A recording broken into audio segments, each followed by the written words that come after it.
do is show you what the whole idea behind NFTs is about. So it's pretty cool. It's something I'm exploring. So I just want to share like what I'm learning so far. If it's something that you probably it caught your attention and you're wondering what it is, let me show you here. So this is a website. It's called NBA Topshot.com, and on here, this is a place where, for one, you actually have to buy digital money. So it's like money. It's through something called Dapper, I believe it was. But basically, you sign up, and when you sign up, it's gonna ask you to create an account with Dapper. So you can see here, right, with Dapper. Dapper's where you can buy stuff, and I believe when I bought, it was like $200 worth of money through Dapper, and they charge you like a $5 fee. So like if you want to buy $100 worth of Dapper, so this is like your digital currency, like stuff like Bitcoin or Ethereum, things like that.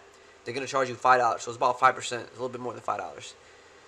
But it's about 5% charge on top of that, so that way you could convert it into actual, like Bitcoin type of money. So they have different types. There's like Bitcoin, you have Ethereum. There's a lot of different ones available.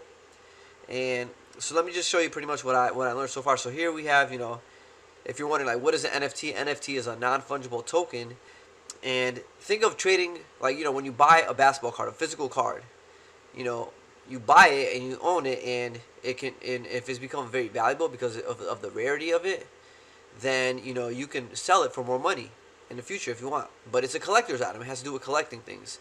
Same thing with digital collection. So now think of that same idea, but now it becomes digital. So let me show you here. So where you can see here, it says grab and open packs.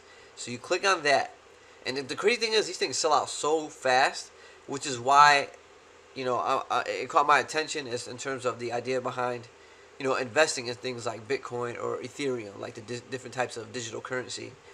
And you can see here, and I'm not an expert, but again, this is just me sharing what I'm learning so far.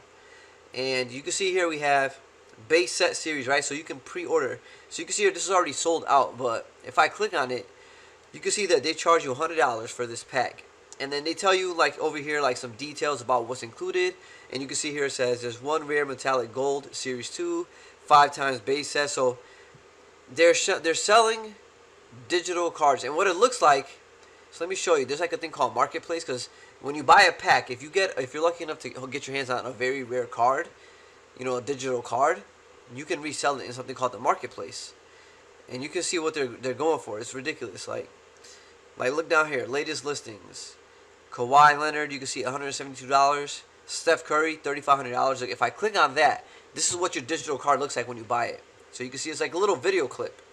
So they show you a video clip. Look at, he just made a shot. Boom. So you're basically buying a moment in history. So think about it. When you buy an actual basketball card, same thing. You're just buying a snapshot, right? A picture of a moment in history. But now you're moving on to an actual little loop of a video.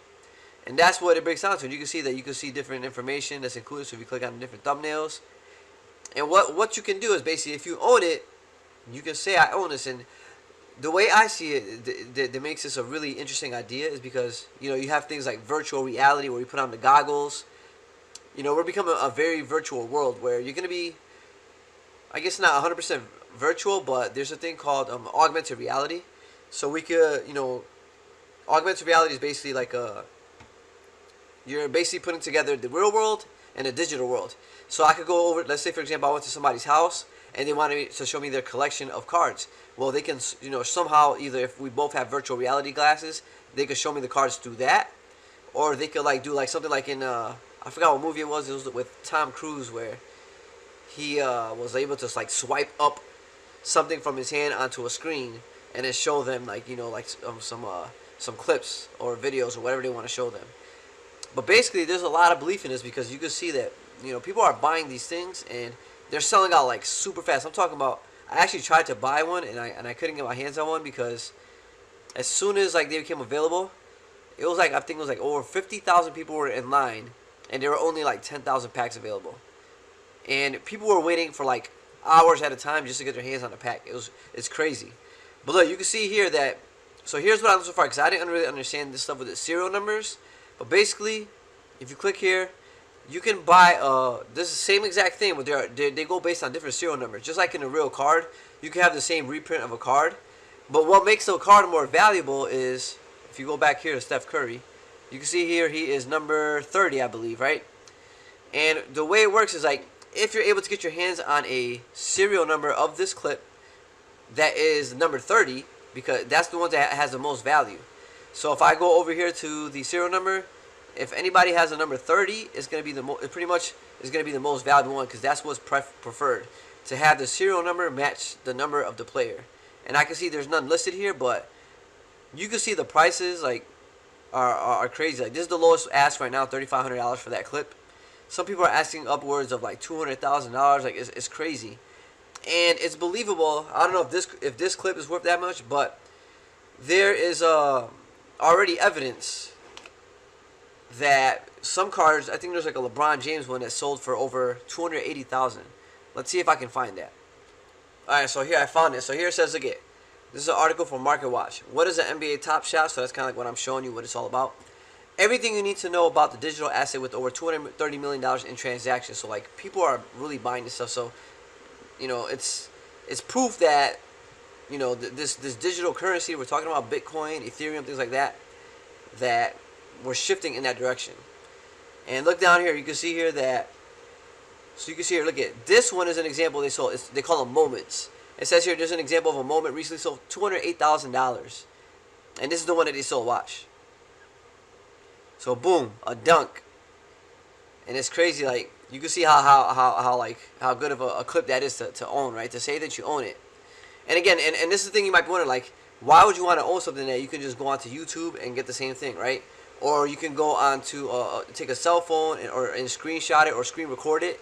Why would I want to just pay that much money for that? Like, and here's the thing that's crazy about this NFT, non-fungible token, like the stuff that exists online in this closed system. You can prove that you own this item. Just like in a real world, right? You have like, let's say a Mona Lisa, right? A painting. You could have it in your house. It could be a reprint. It could be the fake one, and you could say I have it. But it's not going to hold as much value as the real deal. So something that has been authenticated by experts to say that this is the real deal is going to hold more value versus something that you printed off of a computer or somebody like redid somehow, right? They did it through a digital computer, a digital copy somehow, right? So it's the same idea, right? You could have a screenshot, but with the thing called, it's like blockchain is the technology I believe is that's being used. You can actually prove that the file you have, this moment that we bought, let's say for example through NBA Topshot, you actually own the original copy, and that's the I think that's the most valuable piece, because if you've already experienced, if you do anything with online stuff or create any online content, people can steal your ideas, and and that's something that's hard to stop. But here is like once you create an original work, if people try to like copy it, screenshot it, screen record it, they won't have the evidence that it's theirs. But through blockchain, you can prove that the file you have is proof that it is the original and it is yours. And you can't copy it, and you can't reproduce it. And I think that's where the power lies in this technology, is the fact that you can't steal it, right? Because you can prove it. I'm not sure how the technology works, but basically there's a way to trace the file to say who owns it. And I think from what I've heard through discussions is that if you were to sell it to someone else, like you could kind of like look at the history of the file, like the pathways that it took from owner to owner. I believe, not 100% sure on that. I'm still learning, but I think that's the idea behind it. Is you can kind of track the originality or the original source of that creation. But I think this is a pretty interesting idea. I just wanted to share like what I learned so far from this NBA Topshot, the marketplace. So basically, you people are buying the packs, and then once you buy the pack, you can resell it or you can keep it if you want. Just like any type of a collector's idea. But now just think of collecting art, collecting physical trading cards, but now it's in an online world. And you can see here, look at if you look at like the packs, if I go to this section, right, these sold out. That's the one I actually tried to buy, like the $100 pack, but it sold out. So you have to really be logged in very quickly. Like once they make the announcement, start going in there. And a tip, if you are trying to do this, like they said, like when I tried to join for this one, it was at 12 o'clock. You had to, that's when they were going to go on sale. And I waited till 12 o'clock. And it was a mistake because they actually opened it up so you could wait in line like about 15 minutes earlier. So I was kind of upset at that because I thought it was like 12 on the dot. And it wasn't. It was a little bit earlier. So once you get in line, that's when, they start to, it's like a thing of it like you go to the store like a Black Friday, for example. And if you go there late, you're going to be at the end of the line, right? Super long lines. If you go there earlier, it's better. So with this, same idea. If you show up early enough, you could get a reservation in line much earlier, so you have a better chance of getting it. But I think this is a new idea of buying these things. There were a lot of people complaining about that it's not fair. You know, people are waiting long, and you're not going to get a chance to buy it because there's not enough packs available. So they actually came up with a new one, which I didn't know. On Saturday, recently, they sent an email saying that you can pre-order. So, and you can see here, this one is a pre-order right in front of me.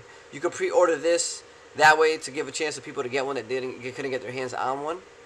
So I missed that, so I'm going to make sure I keep an eye out for my emails. But you can see here, look at this is all the stuff they've already sold. And you can see underneath here, look at the numbers are staggering. Like these were $9 packs, very cheap, but look at 3,000 of these sold. You can look at this one right here, the third one, USD, $14 pack. 50,000 of those sold out, and this is probably happening within like hours. They sell like pretty much instantly, they're gone.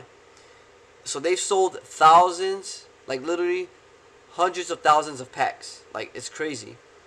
All these were sold out, and it's something that just started out, but hopefully I'll be able to get my hands on one of these and see how it goes. Because again, this is something that's new, but I'm just exploring it just to kind of test it out, see how it feels. But from what I know so far, it really has a lot of good ideas behind this NFTs. Because another area to explore things like education, right? I'm an educator myself, and when you make content, I noticed that people like on Twitter, for example, they'll complain that somebody shared a resource for free, and then you'll see somebody take that free resource and go on somewhere like Teachers Pay Teachers and resell it and actually sell it for money. So they're stealing other people's ideas and selling it and making money off of it. Where I think this technology with blockchain, NFTs, the fact that you can trace it is, I think, going to be beneficial for many things like that, where you don't want to be, have your stuff stolen, because you can actually prove that you're the original creator of some type of an item. So I think that's where the power of this technology lies in, and that's why I'm paying attention to it. But if you like this video and you're interested in learning more things about, not just this type of stuff, but anything that'll school your brain, technology, it could be like, future technology, things with the mindset. I do a lot of reading, and I like to share what I learn. So if that interests you, definitely hit the like button, hit subscribe, and I'll see you in the next video.